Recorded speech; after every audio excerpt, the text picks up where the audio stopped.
Back with us now on the Sunrise Morning Show is Rich Ghazal, the Executive Director of In Defense of Christians. Rich, good morning. Good morning, Annie. So, Rich, this month marks the second anniversary of Turkey's invasion of Syria. Can you remind us, first of all, what happened and why, and what is the situation there right now? Certainly, Annie. Well, in October 2019, Turkey launched its latest military intervention into Northeast Syria, which in fact is Turkey's third large-scale invasion into Northeast Syria since 2016. Each time it expanded its occupied territory. Now this matters, Annie, because Northeast Syria is home to one of the world's final remaining Aramaic-speaking Christian communities. And as you know, Aramaic was actually the language spoken by Christ himself. And even today, 2 years later, Turkey is still bombing Christian villages and churches on a daily basis. In fact, since October 2019, Turkey has violated the U.S. brokered ceasefire nearly 2,000 times through these daily bombing campaigns. Now, in addition to Turkish military, Turkey is also using jihadist mercenaries to do its bidding, many of whom are former and even current ISIS fighters. They're even governing many areas under Sharia law and taking young Christian and Yazidi girls as sex slaves. So it's almost impossible, Annie, to distinguish Turkey's actions over the past few years from the actions of ISIS just a few years earlier. And this is a NATO ally we're talking about here, which makes it particularly concerning. What has been Turkey's aim in having this awful presence in Syria?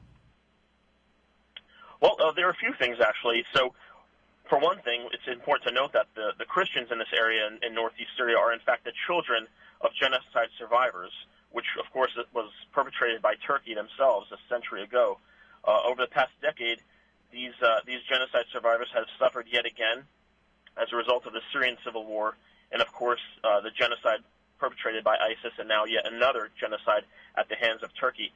Now, to get to your question, Annie, over the past few years, the Syriac Christians, along with their Kurdish and Arab neighbors, have played a pivotal role in creating a free, autonomous, and democratic society in Northeast Syria, which protects religious freedom, ethnic and linguistic pluralism, and even provides full gender equality, which is simply amazing in this part of the world. Now, Turkey feels threatened by this budding democracy at its doorstep, which is absolutely mind-boggling. So they're bent on destroying it. Unfortunately, however, in doing so, they're also destroying a 2,000-year-old Aramaic-speaking Christian community that resides in the region. And let's not forget, Annie, the Turkish president, Erdogan himself, refers to the remaining Christians in the region as remnants of the sword. So basically what he's saying is that they're remnants of an unfinished genocide. So these are incredibly strong words from, like I said, a supposed NATO ally. Well, yeah, okay, a supposed NATO ally. What are the NATO allies doing to address this, or are they just conveniently ignoring it? Well, unfortunately, it's not being ignored. I will say that. However, unfortunately, the response has not been tough enough. Like I've said many times on this show and in other fora, Turkey only understands one language, and that's the language of force, the language of consequences. So unless we, the United States, and our fellow NATO allies get tough on the issue, President Erdogan is going to continue to test and push, even further. Our recommendations to the Biden administration, as well as other NATO partner allies, would be first and foremost to take a tough stance, a firm stance on Turkey's oppression of Christians, both within Turkish borders as well as internationally. We'd recommend that President Biden maintain a U.S. presence in Northeast Syria.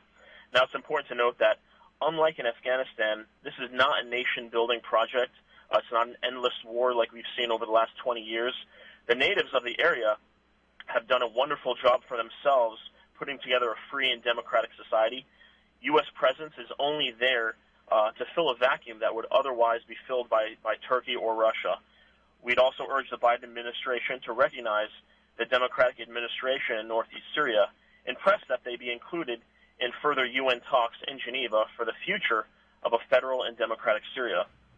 And finally, we'd urge President Biden to broaden and, in fact, intensify sanctions against Turkey.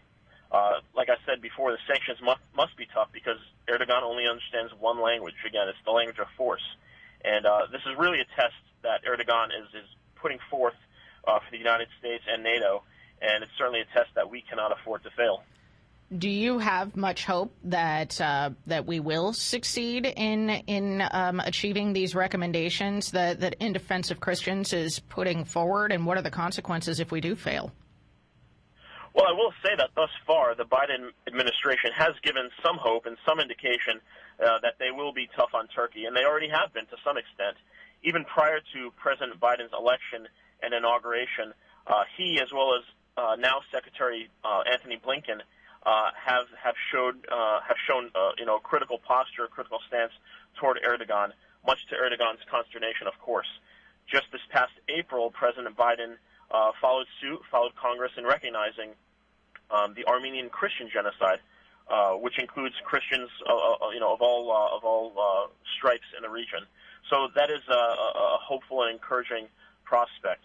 Now, in terms of what the consequences are, should they not take a tough position, well, there is no end. There is no end point for Erdogan, because he will continue to press and test the waters until he claims what he envisions as hegemony over the region. He wants to have control over the Sunni world, over the Islamic world as he perceives it.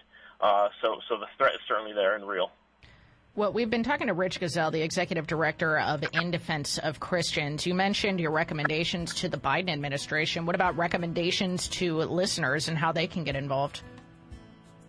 Absolutely. Your listeners can certainly get involved by visiting our website, indefenseofchristians.org.